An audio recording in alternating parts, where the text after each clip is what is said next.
Hi students, today we are going to discuss about two component system, and in the two component system we'll take an example of lead silver system. So for two component system they've introduced reduced phase rule or condensed phase rule. Why? Well, the system exists as a single phase, F is equal to C minus P plus 2. So if the phase is 1, F is equal to 3. It requires three-dimensional diagram which cannot be conventionally represented. Therefore, any of the three variables must be chosen for the graphical representation for convenience. The solid equilibrium of an alloy has practically no gaseous phase and the effect of pressure is negligible.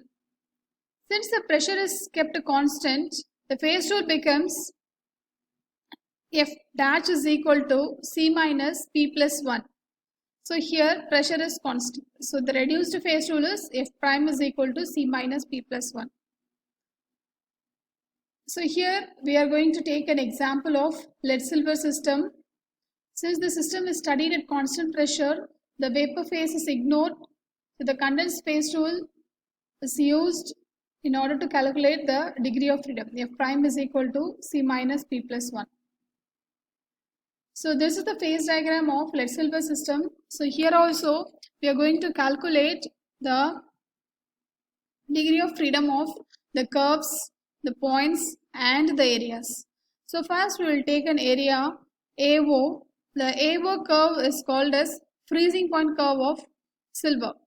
So here the point A is called the melting point of silver. So it is 961 degrees Celsius. So the melting point of silver decreases by adding lead. So the curve containing melting liquid and solid silver. So here the degree of freedom F dash is equal to C minus P plus 1. So F dash is equal to 1. So it is univariant in nature. And the next is curve BO. It is called as freezing point curve of lead. Here the point B is called as the melting point of lead. It is 327 degrees Celsius.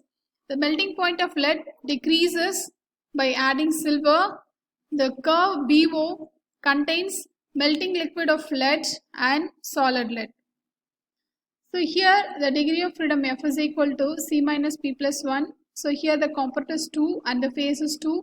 So F prime is equal to 1. So it is univariant nature.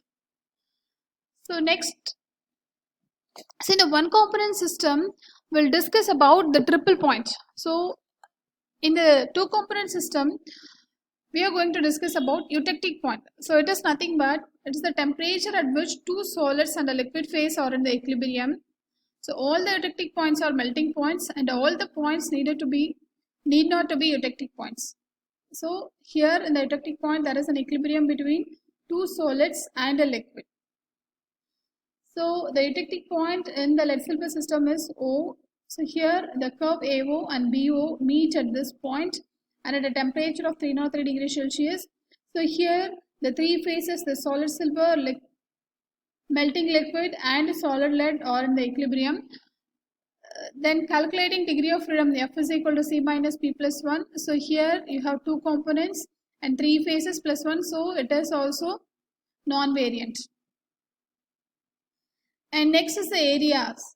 So here the area AOB, the area below the line AO, the area below the line BO and below the point O are the areas in the system. So first we will discuss the area AOB. It consists of liquid melt lead and silver. So they are in the single phase. So the calculation of degree of freedom F is equal to C minus P plus 1. So here we have only one phase. So F is equal to 2. So it is bivariant in nature. Next, below the area AO, you have the solid lead and the liquid melt. Below the line BO, we have solid lead and the liquid melt. And below the point, eutectic point, we have solid silver and solid lead. So in all these areas, we have two phases. So the calculation of degree of freedom F is equal to C minus P plus 1. So F prime is equal to 2 minus 2 plus 1. So all these are univariant in nature. So next is a very important process, Patterson process. It is nothing but this desilverization process, the separation of silver from or argentiferous lead is called desilverization. This process is known as Patterson process. So the argentiferous lead is heated above its melting point and it is allowed to cool. So here we can able to see the PQ line.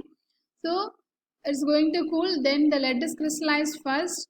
Here the silver content increases from 0.1 to 2.6% and then it is easily recovered. This is indicated by the PQ line in the phase diagram. So from this lecture you can able to understand the two component lead silver system. Thank you.